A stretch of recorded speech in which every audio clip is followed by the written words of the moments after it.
She spent $45,000 hiring a PI to catch me cheating. 3 months of surveillance, 2 investigators, and a secret plan to destroy me in court. But when the PI demanded an emergency meeting, he looked her dead in the eye and said, "Ma'am, I'm refunding everything. What I found, you don't want to know. My name is James Mitchell. I'm 44 years old, and for the past 18 years, I've been married to a woman I thought I knew. Rachel. Beautiful, sharp-tongued Rachel who could charm customers at our flagship store on Main Street, and then turn around and gut a supplier's quote like she was filleting a fish. We built this business together, or at least that's what I told myself. 2 daughters, Sarah, who's 17 and heading to college next year, and Lily, who just turned 14 and still believes her parents hung the moon. The coffee shop where it all came apart was called Brewster's, one of those places with exposed brick and overpriced lattes. I sat in the corner booth, hands wrapped around a cup I hadn't touched, watching the door. Rachel sat across from me, legs crossed, picking at her manicured nails. She'd been smug all morning, kept checking her phone like she was waiting for Christmas. "He should be here any minute," she said, not looking at me. I didn't respond, just waited. When Lawrence Hayes walked through that door, I knew immediately something had shifted. He wasn't the confident investigator who'd taken Rachel's money 3 months ago. His shoulders were tight, his face pale, and he carried his leather briefcase like it weighed 50 pounds. He spotted us, hesitated for just a moment, then walked over like a man heading to his own execution. He didn't sit down right away, just stood there, briefcase in hand, staring at Rachel. "Ma'am," he said, his voice low and careful, "I'm refunding your full deposit. All $45,000. Rachel blinked. "What?" "I'm deleting everything I found. Every photo, every report, every note." She laughed, but came out wrong, brittle. "Is this some kind of joke? I paid you to follow him for 3 months. Hayes set the briefcase on the table, but didn't open it. His eyes stayed on Rachel. "And I did my job, but I'm not keeping your money." "Why not?" Her voice had an edge now, sharp enough to cut. He glanced at me for the first time, and I saw something in his expression. Not pity. Recognition, maybe, like he'd just figured out which one of us was the hunter and which was the prey. "Because, ma'am," he said quietly, "what I found, you don't want to know. Trust me." The silence that followed felt like standing in a vacuum. Rachel's face went through about 6 different emotions in 3 seconds. Confusion, anger, fear, all flickering like a broken light bulb. "That's not an answer," she said, but her voice had lost its certainty. Hayes picked up his briefcase. "I'll wire the refund today. This case is closed." Rachel grabbed his wrist. "You found something. Tell me. Who is she? Where does he go?" Hayes looked at her hand on his wrist like it was a snake. Then he pulled free, gentle but firm. "This isn't about him, Mrs. Mitchell." And then he walked out. I took a sip of my coffee. It had gone cold, but I barely noticed. Rachel was staring at the door like Hayes might come back and explain it was all a misunderstanding. But he wasn't coming back. Men like Lawrence Hayes don't run from a job unless they've seen something that scares them more than losing $45,000. "What did you do?" Rachel whispered, finally looking at me. I set down my cup. "Me? I went to work. Came home. Fixed the broken fence. Helped Lily with her math homework. Same thing I've done for 18 years. Then why would he?" "Maybe," I said, my voice calm and even, "you should be asking what you did." Her face went pale. Not the kind of pale you get from surprise. The kind you get when you realize you've been standing on thin ice and you just heard it start to splinter beneath your feet. 3 months before that meeting at Brewster's, things looked different. Or maybe they just looked normal because I wasn't paying attention to the right details. It started small. Rachel began watching me like I was a puzzle she couldn't solve. I'd come home from a North Side store after dealing with a supplier dispute, and she'd be standing in the kitchen, arms crossed, staring at me like I just walked in wearing someone else's face. "Long day," she'd ask. "Inventory issues," I'd say, heading to the fridge for a beer. "Your shirt's untucked." I'd look down. It was because I'd been moving boxes for 2 hours. Been working, ratch. That's what happens. But she'd keep staring, like she was waiting for me to slip up and confess to something I hadn't done. Then came the questions about the truck. Every single day. How many miles today? Or where exactly did you go after the Main Street store? I'd answer honestly because I had nothing to hide, but honest answers weren't what she wanted. She wanted inconsistencies, gaps, proof of something that didn't exist. I found a first clue she was up to something on Tuesday. I needed registration papers from her car for the insurance. Popped open the glove box, and there it was. A business card wedged between a protein bar and some old receipts. Lawrence Hayes, Private Investigations. Discreet. Reliable. Results. I stood there in our driveway, holding that card, and something clicked into place. The questions. The watching.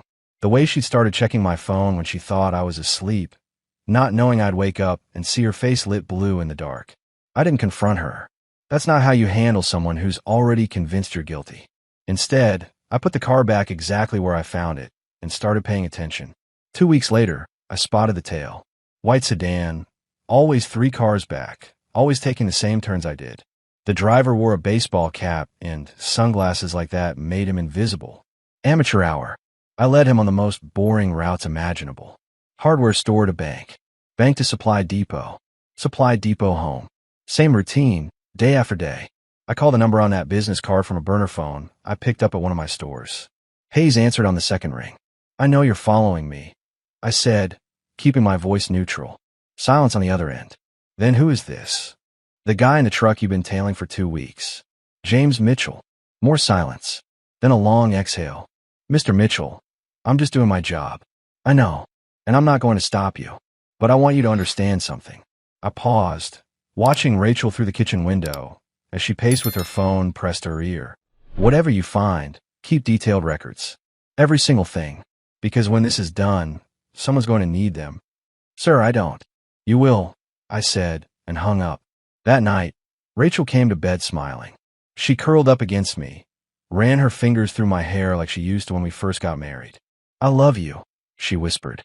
"I love you too," I said, and meant it. But I also knew she was lying, and I was done pretending I didn't notice. The thing about running 3 hardware stores is you meet people. Contractors, electricians, plumbers, guys who know guys. One of those guys was Derek Finch, a retired cop who now did security consulting. We'd grab breakfast sometimes at the diner on 4th Street, talk business, swap stories about difficult customers. 2 weeks after I found Hayes following me, I met Derek at our usual booth. He slid into the seat across from me, already working on his 3rd coffee of the morning. "You look like something's eating at you," Derek said, dumping sugar into his cup. "Got a hypothetical for you," I said. "Say someone hires a PI to follow you. What's the smartest play?" Derek's eyebrows went up. "Rachel." I didn't answer. Didn't need to. He leaned back, studying me. "Hypothetically, you could confront them. Make a scene. That's what most people do." He paused. "Or you could let them dig. See where the shovel hits. And if they're digging the wrong yard, then they'll figure that out eventually. But here's the thing, Jimmy. People who hire investigators aren't usually wrong about something being off. They're just wrong about what it is." That stuck with me. I paid for breakfast and drove to the Main Street store, where Sarah was helping stock shelves during her summer break before senior year started. She looked up when I walked in, pushing her hair back with hands covered in inventory dust. "Dad, we're running low on the 1/4-inch drill bits again," she said. "I'll call the supplier." I paused by the register. "Your mom seems stressed lately. She say anything to you?" Sarah's expression shifted, just slightly, the way it does when a 17-year-old knows something they're not sure they should share. "She asks about you a lot." "What kind of asks?" "Like, where you go after work. If you mention any names. Whether you seem happy." She set down the box she was holding. "Dad, is everything okay?" I could have lied. Could have said everything was fine. But Sarah was smart, observant. She'd figure out eventually anyway. "Your mother's going through something," I said carefully. "And I'm trying to give her space to work through it. But yeah, everything's okay. I promise." She didn't look convinced, but she nodded and went back to stocking shelves. That afternoon, I was in my office at the warehouse when my phone rang. Unknown number. I answered anyway. "Mr. Mitchell, this is Lawrence Hayes." I leaned back in my chair. "What can I do for you?" "I wanted to let you know, someone else is following me. Professional, not like my usual work. They're watching me watch you." I felt something cold settle in my stomach. My wife hired a second investigator. That would be my guess. She doesn't trust that I'm being honest with her. He paused. "And she's right now to trust me. I've been in contact with someone who knows you." "Derek Finch." "Derek called you?" "Other way around. I called him after you called me. Wanted to know what kind of man I was dealing with." "He vouched for you." Said you were solid. I processed this. Hayes was building insurance, making sure he had cover when this whole thing came apart. Smart. The second investigator, I said. You get a name? Not yet, but I'll find out. And Mr. Mitchell? Whatever your wife thinks she's going to find, she's looking in the wrong direction. You might want to start looking in hers. He hung up before I could respond. I sat there in my office, surrounded by inventory spreadsheets and supplier invoices, and realized the game had just gotten more complicated. Rachel wasn't just suspicious. She was paranoid, and paranoid people made mistakes. I just had to wait for her to make hers. The second investigator made contact 2 days later, not with me directly, but through a message left with my assistant at the Northside store. Client wants to meet. Regarding mutual interests. Cafe Roma, 2 p.m. Thursday. I showed up 15 minutes early, took a corner table with a view of the door, and waited. At exactly 2 p.m., a woman walked in. Mid-40s, professional attire, carrying a slim leather portfolio. She scanned the room, spotted me, and walked over. Mr. Mitchell, I'm Catherine Price. She sat down without waiting for an invitation. I believe we're both investigating the same situation from different angles. You're the one following Hayes. I'm the one your wife hired when she decided she couldn't trust her first investigator. Catherine pulled out a tablet from her portfolio. She's paying me $20,000 for 2 weeks of verification work, making sure Hayes isn't covering for you or taking bribes. And what have you found? That Lawrence Hayes is either the worst PI in Colorado or he's telling the truth. You're the most boring subject I've ever surveilled. Work, home, hardware stores, one poker night with the guys at Derek Finch's house. She paused. Your wife, on the other hand, is significantly more interesting. I felt my pulse quicken, but kept my voice level. How so? Catherine turned the tablet toward me. On the screen was a photo of Rachel standing outside a wine bar downtown. She wasn't alone. A man in an expensive suit had his hand on her lower back, leaning in close to say something that made her laugh. His name is Philip Stanton, Catherine said. Commercial real estate developer. Married. 2 kids. And according to phone records I shouldn't have been able to access but did anyway, he's been in contact with your wife at least 3 times a week for the past 8 months. I stared at the photo. Rachel was wearing the blue dress she'd bought for our anniversary last year. The one she said made her feel beautiful. She was wearing it for him. There's more, Catherine continued, swiping to another image. Bank transfer records. Your wife opened an account under her sister's name. Laura Mitchell, correct? Yeah. $42,000 have been moved into that account over the past 6 months. Small transfers, $2,000 to $3,000 at a time, all from your business accounts. She looked at me. You sign off on those? No. My voice came out harder than I intended. I don't. Catherine closed the portfolio.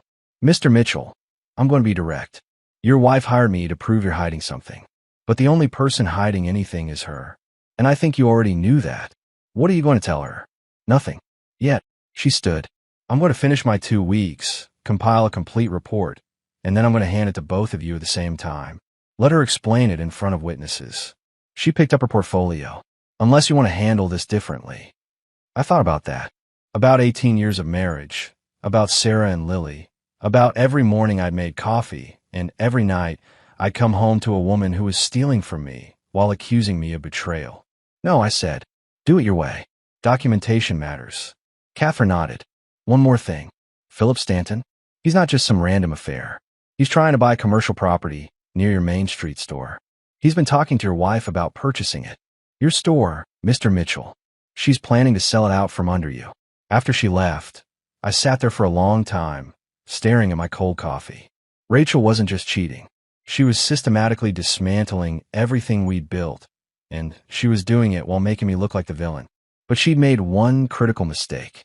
She'd assumed I wouldn't fight back. And now I had 2 investigators working for me, whether she knew it or not. The game wasn't over. It was just beginning. Catherine Price called me on a Monday morning while I was at the warehouse reviewing quarterly taxes. Her voice was level, professional, but I could hear something underneath it. Anger, maybe. Or disgust.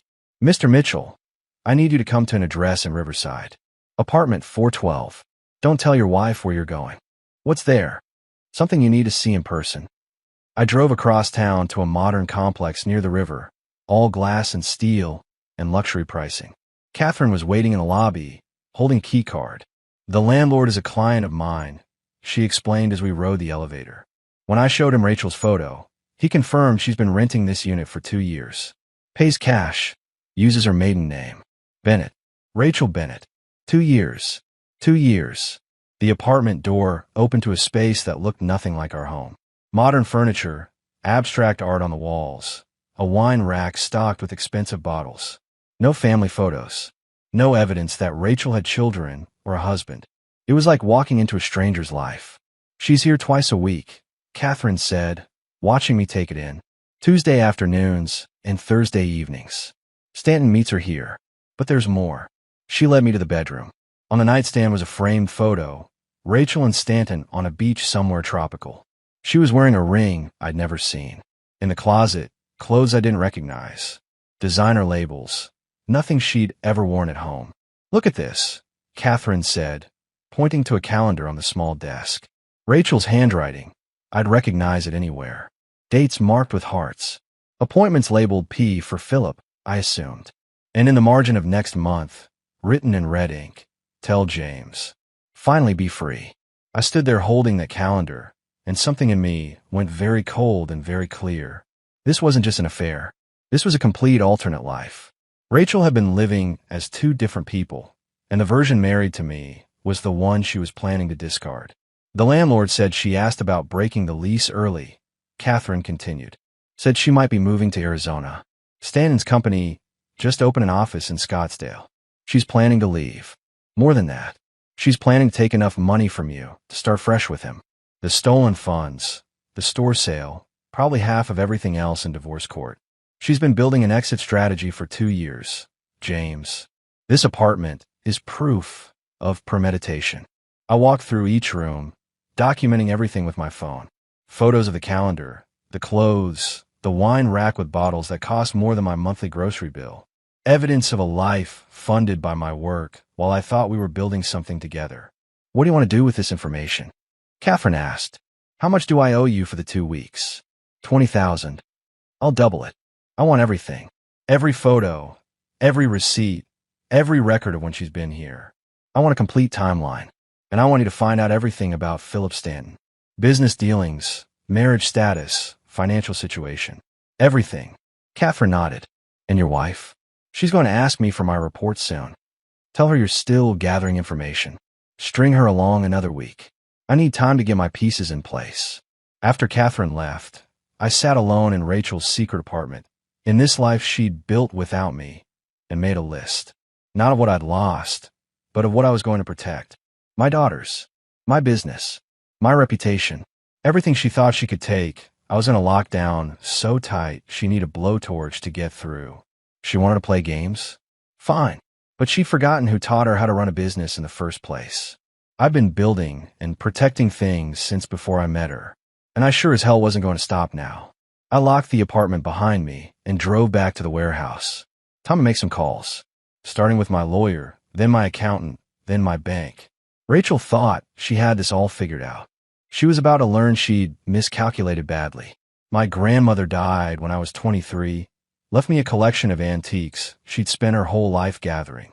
Depression-era furniture, vintage clocks, a set of china from the 1800s that she swore came over from England with her great-grandmother.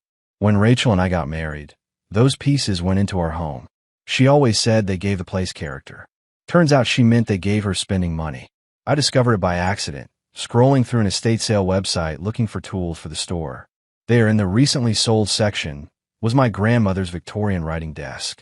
The listing was from 3 months ago. Sold for $8,000 to a buyer in California. I sat frozen, staring at the screen. That desk had been in our living room for 15 years. I'd assumed Rachel moved it to storage when she redecorated last spring. She said it didn't fit the new aesthetic. I called the auction house. The woman who answered was helpful. Pulled up the consignment records. "Yes, we handle that piece. Beautiful condition. The seller was a Ms. Rachel Bennett. Would you like information about similar items?" "Did she sell anything else?" "Let me check." "Yes, quite a bit actually. Over the past year, she's consigned 14 pieces total. All high-quality antiques. Total sales came to just over $180,000. I felt like I'd been hit in the chest. Can you send me a complete list?" I'll need authorization from the seller. I'm her husband. Those were family heirlooms. My family. There was a pause. Sir, I'll need to verify that with Ms. Bennett before I can release any information. Don't bother, I said, and hung up. I walked through her house room by room, taking inventory. The grandfather clock that had been my great-uncle's. Gone. The oak buffet from my grandmother's dining room. Gone. The collection of vintage tools my grandfather had used to build furniture. Gone. Everything that connected me to my family history had been systematically stripped away and sold. And Rachel had done it while I was at work, while I was busy keeping our business afloat so she could live in comfort. She'd erased my past to fund her future with someone else. I called Catherine Price. I need you to track down every piece Rachel sold. I want the buyer's information, sale prices, dates, everything. Some of those buyers might not want to give the items back. I'll pay double what they paid. Triple if I have to. Those pieces aren't just worth money. They're my family's history. She had no right. I'll start on it today. I sat in what used to be our living room, surrounded by Rachel's new furniture, her new decorations, everything she'd chosen to replace what she'd stolen. And I thought about my grandmother, how she'd carefully preserved each piece, how she'd told me stories about where they came from, who owned them, what they meant. Rachel had taken those stories and turned them into cash. And she'd done it with a smile on her face, kissing me goodbye each morning like she wasn't systematically destroying everything I came from. That night, when she got home from shopping with friends, I was sitting in the kitchen waiting. She breezed in, carrying bags from stores I knew she hadn't been to. Hey, hon, sorry I'm late. Traffic was terrible. She set the bags down, started unpacking groceries. How was your day? Productive, I said. Found something interesting online. An estate sale website. Her hand slowed, just for a second. Oh yeah? Find anything good? Actually, I found something that used to be mine. Victorian writing desk. Sold 3 months ago for $8,000. She turned, her face carefully neutral. That's nice. It was my grandmother's desk, Rachel. The one that was in our living room. Oh, she went back to unpacking groceries. I'm going to tell you about that. It needed repairs and the guy I took it to said it would cost more to fix than it was worth. So I sold it. Figure we could use the money. Funny thing is, the auction house said it was in beautiful condition. And they said you sold 13 other pieces too. All mine. All from my family. Her hand stopped completely this time. James. $180,000, Rachel. That's what my family's history was worth to you. Did it feel good? Selling off pieces of my past to fund whatever you've been planning. She turned to face me, and for the first time, I saw fear in her eyes. You're twisting this. No, I said, standing. I'm just finally seeing it clearly. And we're going to have a conversation about where that money went. All of it. Tonight. Rachel's attorney called my office on a Tuesday. My secretary put him through without warning, probably because she didn't recognize the threat in a polite voice asking for Mr. Mitchell. James, this is David Thornton. I represent your wife in a confidential matter. She's asked me to reach out regarding a potential amicable separation. I leaned back in my chair, watching traffic through my window. Amicable. That's an interesting word choice. We'd like to avoid court if possible. Keep things private, dignified. I understand you have a prenuptial agreement. We do. Rachel would like to discuss terms for dissolving the marriage.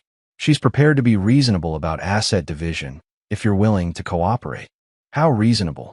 She's asking for the house, half the value of the business, and primary custody of both daughters with reasonable visitation for you. I almost laughed. That's what she calls reasonable. Mr. Mitchell, I think you'll find that fighting this in court will be far more expensive and damaging than settling now. Discovery can be very unpleasant for everyone involved. Discovery, I repeated. You mean the part where we exchange evidence and documents? Where everything gets put on the record? Exactly. Which is why an amicable settlement. Tell Rachel I'll see her in court, I said, and hung up. 2 hours later, I was sitting across from my own attorney, Paul Henderson, a man who'd handled business contracts for me for 10 years. Paul was 60, gray-haired, and had a reputation for being methodical and ruthless in equal measure. They're testing you, Paul said after I explained the call, seeing if you'll panic and settle before things get ugly. Things are already ugly. They're about to get uglier. We need to file first, James. Control the narrative. And we need to include everything you found. The affair, the stolen money, the fake identity with the apartment, the sale of your family heirlooms. All of it. What about the prenup? Paul pulled out his copy, the one we'd reviewed when Rachel and I first got married. He flipped to page 7, section D. This clause right here. It states that in the event of adultery, fraud, or financial malfeasance during the marriage, the prenuptial protections are void and all marital assets default to the non-offending party. I remember arguing about that clause. Rachel's lawyer insisted on it, said it protected both of us from bad behavior. She protected you and didn't realize it, because under this clause, she gets nothing. The house stays yours. The business stays yours. Even her separate accounts can be frozen pending investigation of the stolen funds. Paul looked up. James, if we play this right, Rachel walks away with exactly what she deserves. Nothing. And the girls. Sarah's 17, old enough to choose who she lives with. Lily's 14, so the court will consider her wishes but not guarantee them. With the evidence of Rachel's affair and her stealing from the family, you'll have strong grounds for primary custody. I sat there processing it. 18 years of marriage, ending not with a whimper, but with a legal nuclear strike. What do we do first? We file tomorrow. Divorce on grounds of adultery and fraud. We'll attach preliminary evidence. Enough to show we're serious, but not everything. Let her lawyer think they can still negotiate. Paul opened his briefcase and pulled out a thick folder. Then we serve her. Publicly if possible. Publicly. At her apartment in Riverside. Make sure she understands we know everything. Shock and awe, James. We hit her so hard, she doesn't have time to hide more assets or create more lies. I thought about Rachel, probably at that apartment right now, planning her new life with Stanton, confident she had everything under control. She had no idea the trap was already closing. Do it, I said. File everything. There's one more thing. Paul slid a document across the desk. We should include a request for a forensic accounting of all business finances for the past 5 years. If she's stolen $180,000, there might be more we haven't found. How much could she have taken? We won't know until we audit everything. But James, be prepared. People who steal once usually steal multiple times. The number could be significantly higher. I signed the papers Paul put in front of me, each signature feeling like closing a door that would never open again. Tomorrow, Rachel will be served with divorce papers. And the day after that, her whole carefully constructed plan would start falling apart. She wanted to play games with investigators and secret apartments and stolen heirlooms. Fine. But she'd forgotten I spent 20 years building businesses from nothing. And I knew how to tear things down just as efficiently. The papers were served at 3 p.m. on a Wednesday. I know because Catherine Price called me the moment it happened. The process server just left Rachel's apartment. She's been served. And James, she did not take it well. Define not well. She threw the papers at him and slammed the door. Then she called someone, probably Stanton, and I could hear her screaming through the walls. Something about you ruining everything. Good. She left the apartment 20 minutes ago. Driving fast, erratic. I'm following her, but I think she's heading to your house. I was already in my truck, pulling out of the hardware store parking lot. I'll meet her there. I beat her home by 5 minutes. Long enough to call Sarah and tell her to take Lily to her friend's house and stay there until I called. Sarah heard something in my voice because she didn't argue, just grabbed her sister and left. Rachel's car screamed into the driveway 10 minutes later. She burst through the front door like a hurricane, papers clutched in her hand, face red and streaked with tears. How dare you? She threw the divorce papers at me. They scattered across the floor. You had me served at the apartment? You've been following me. You hired 2 investigators to follow me, I said calmly. Seems only fair. This is insane. Adultery? Fraud? You're trying to destroy me. No, Rachel. I'm trying to protect what's mine. There's a difference. She paced back and forth, hands shaking. We can fix this. We can go to counseling, work through whatever's going on. You don't have to do this. You sold my grandmother's belongings. $180,000 worth of my family history. You stole money from our business accounts. You've been living in a secret apartment for 2 years. I picked up one of the papers she'd thrown. And you've been planning to leave me for Philip Stanton. So no, Rachel, we can't fix this. That apartment, it's not what you think. It's exactly what I think. I've been inside. I've seen the photos, the calendar, the plans. I know everything. Her face went pale. You broke into my apartment. The landlord let me in. Turns out when you explain that your wife is hiding assets and planning to flee the state, people become cooperative. Rachel sat down hard on the couch, like her legs had given out. What do you want? I want you out of this house by Friday. I want every penny you stole returned. And I want primary custody of both girls. You can't take my daughters.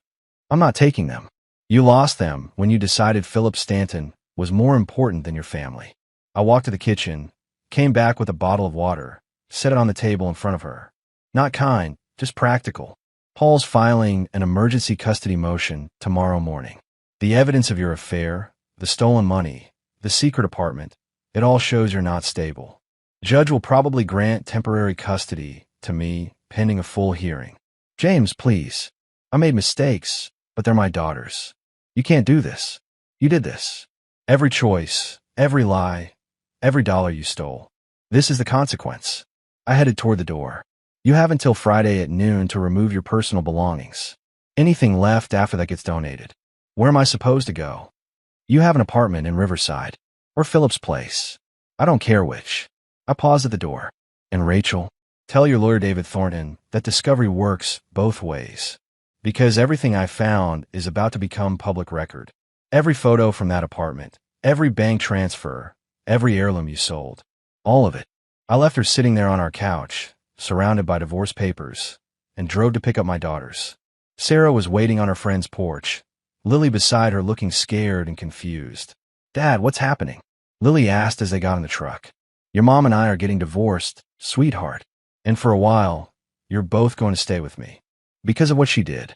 Sarah asked quietly. Yeah, because of what she did. Lily started crying. Not loud, just quiet tears running down her face. Sarah put an arm around her sister and looked at me in the rearview mirror. We're going to be okay, right? We're going to be fine, I said, and meant it. Because Rachel had taken a lot from me. My trust, my grandmother's heirlooms, years of my life. But she hadn't taken what mattered most. My daughters still knew who their father was. And they were smart enough to figure out who their mother had become.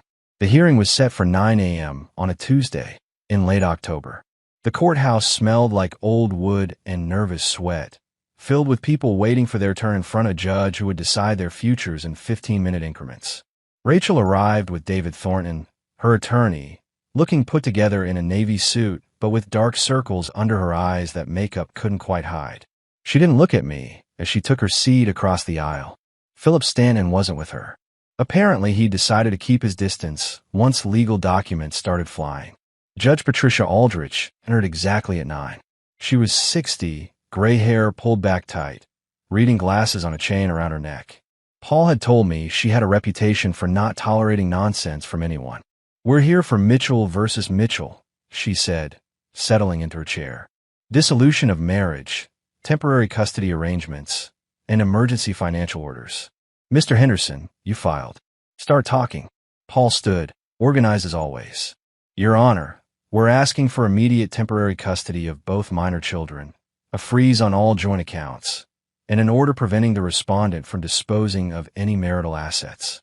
We have substantial evidence of adultery, financial fraud, and asset concealment. That's a serious accusation, Judge Aldrich said. I hope you can back it up. We can, Your Honor. Paul pulled out the first exhibit. Photos from Rachel's apartment. The calendar with Tell James. Finally be free, written in red ink. Bank statements showing transfers to accounts under her sister's name. Receipts from the auction house where she'd sold my grandmother's belongings. Thornton tried to object. Your Honor, this evidence was obtained without proper consent. The apartment was accessed without my client's knowledge. The landlord granted access. Paul interrupted. Mr. Mitchell had legitimate concerns about asset concealment. The landlord cooperated voluntarily. Judge Aldrich held up a hand. I'll review admissibility later. Right now I want to hear what you've got. Continue, Mr. Henderson. Paul laid it out systematically. The affair with Philip Stanton spanning 8 months. The secret apartment rented under her maiden name for 2 years. $42,000 stolen from business accounts. $180,000 in family heirlooms sold without my knowledge or consent. Plans to sell the Main Street store to Stanton's development company and flee to Arizona. Rachel's face got paler with each revelation. Thornton kept trying to interrupt, but Judge Aldrich shut him down every time. Your Honor, Thornton finally managed. My client made some poor choices, but this is vindictive. Mr. Mitchell is trying to destroy her out of spite. Spite. Paul's voice went cold. Your client stole from her husband, maintained a secret life for 2 years, and planned to leave the state with marital assets. That's not poor choices. That's calculated fraud. Judge Aldrich looked at Rachel. Mrs. Mitchell, do you have a response to any of this? Rachel stood slowly. Her voice was quiet, almost defeated. I made mistakes. The affair, the apartment, I take responsibility. But those heirlooms, James never cared about them. They were just sitting in storage. And the money I took, I was planning to pay it back once the divorce was settled. You were going to pay back money you stole after you'd already left the state? Judge Aldrich's tone could have frozen water. It's complicated. It's really not. Judge Aldrich flipped through the evidence. Mr. Henderson, you mentioned the prenuptial agreement has a clause regarding fraud?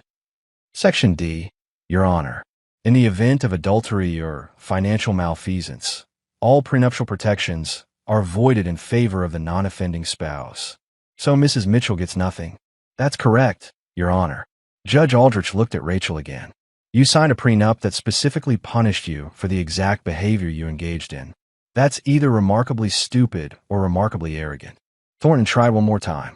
Your Honor, my client is willing to return the funds, work out a settlement. I'm granting temporary full custody to Mr. Mitchell. Judge Aldrich interrupted. Mrs. Mitchell will have supervised visitation pending a full custody evaluation. All joint accounts are frozen. Mrs. Mitchell is ordered to provide a full accounting of all funds transferred or spent for marital accounts. She is prohibited from selling, transferring, or disposing of any marital property. And given the evidence of asset concealment, I'm ordering a forensic audit of all finances for the past 5 years. She looked at Rachel. Mrs. Mitchell, you have 30 days to vacate the marital home. Any questions? Rachel just stood there, silent. Good. Next case. We walked out of the courthouse in a cold October air. Paul shook my hand. That went about as well as it could have. She didn't fight back, I said. I expected more of a fight. She knows she lost. The evidence was overwhelming. Now she's just trying to minimize damage. Paul adjusted his briefcase. James, the forensic audit is going to take time. Could be 6 months before we know the full extent of what she took. Are you prepared for that number to be higher than 180,000? Whatever it is, I'll deal with it. I just want this done. Sarah and Lily were waiting at my parents' house when I got there. Sarah looked up as I walked in. How'd it go? We got custody. You're both staying with me. Lily burst into tears, not sad ones, relieved ones. Sarah just nodded, like she'd known all along how it would turn out. That night, I stood in my hardware store after closing, walking through aisles I'd built over 20 years. Rachel had tried to take this from me, tried to sell it out from under me to fund a life I wasn't part of. But she'd failed. And now this store, this business, it was mine completely. My phone buzzed. A text from Catherine Price. Forensic audit found something. Call me. I called. She answered immediately. James, the audit found more transfers. Rachel's been taking money for almost 3 years, not 6 months. Total is closer to $400,000. $400,000. I felt sick. Ow! Small amounts over time. 2,000 here, 3,000 there. She was careful, but not careful enough. The forensic accountant traced it all. Where to go? The apartment, the luxury purchases, cash payments to Stanton for some business deal that fell through. She was funding their future together with your money. I hung up and sat in my office, surrounded by inventory lists and customer orders, and thought about 3 years of my wife systematically robbing me blind. 3 years of smiles and kisses, and I love you, while she planned her escape. But she'd lost. She'd lost the house, the kids, any claim to the business. And now she owed me $400,000 she probably didn't have. I should have felt victorious. Instead, I just felt tired. The final divorce decree came through in June. Judge Aldrich hadn't changed her mind about anything from the temporary orders. I got the house, the business, full custody of both girls. Rachel got supervised visitation every other weekend and a court order to repay $417,000 at a rate of $2,000 per month for the next 17 years. She'd moved into a 1-bedroom apartment across town. Philip Stanton had dumped her the week after the custody hearing, Once he realized she came with legal problems and no money. Last I heard, she was working retail at a department store, trying to rebuild from nothing. Sarah graduated high school in May and got accepted to the state university on a partial scholarship. Lily started therapy to deal with everything that happened, and her therapist said she was doing well, considering. The hardware stores were thriving. Turns out, once I wasn't bleeding money to Rachel's secret accounts, I could actually invest in the business. We'd expanded the Northside location and were looking at opening a fourth store by next year. I stood in the Main Street store one Saturday morning, watching Sarah help a customer find the right drill bits, and Catherine Price walked in. I hadn't seen her since the trial ended. "James," she said, extending her hand. "Just want to check in. See how you're doing. Managing. You. Business is good. Actually got a referral from your attorney. Another cheating spouse case." She paused. "Look, I know this whole thing was hell. But you handled it right. Documented everything. Stayed calm. Let the evidence speak for itself. Didn't feel calm. No one ever does. But you protected your kids, your business, your future. A lot of people in your situation would have just folded, accepted a bad settlement, let themselves get destroyed. You didn't. That takes guts." After she left, I thought about that. Guts. Maybe. Or maybe just stubbornness. Refusal to let someone rewrite the story of my life, to make themselves the hero. That afternoon, Rachel came to pick up Lily for her supervised visit. The court-appointed supervisor waited in her car while Rachel came to the door. She looked older now, tired in a way that makeup couldn't fix. "Hey," she said quietly. "Lily will be right down," I said, not moving from the doorway. "James, I know I don't have the right to ask, but do you think you'll ever forgive me?" I looked at this woman I'd spent 18 years with, who I'd built a life with, who'd systematically destroyed everything while pretending to love me. "No," I said. "I don't think I will. But I don't hate you either. I just don't feel anything." She nodded, eyes wet. "That's worse than hate, isn't it?" "Yeah, it is." Lily came down, gave me a hug, and left with her mother. I watched them drive away, the supervisor's car following close behind like a shadow. Later that evening, I sat on the back porch with Sarah, both of us nursing cold beers in the summer heat. "You okay, Dad?" she asked. "Getting there. Good. Because you deserve to be happy. After everything, you really do." I looked at my daughter, 17 going on 30, wise beyond her years because she'd seen things no kid should have to see. "You know what? I think I'm happy. Maybe not the way I expected to be, but happy enough. That's all anyone can ask for," Sarah said. And sitting there in the quiet, I realized she was right. Rachel had taken a lot from me. Money, time, trust. But she hadn't taken everything. I still had my daughters. I still had my business. I still had myself. And that, it turned out, was enough.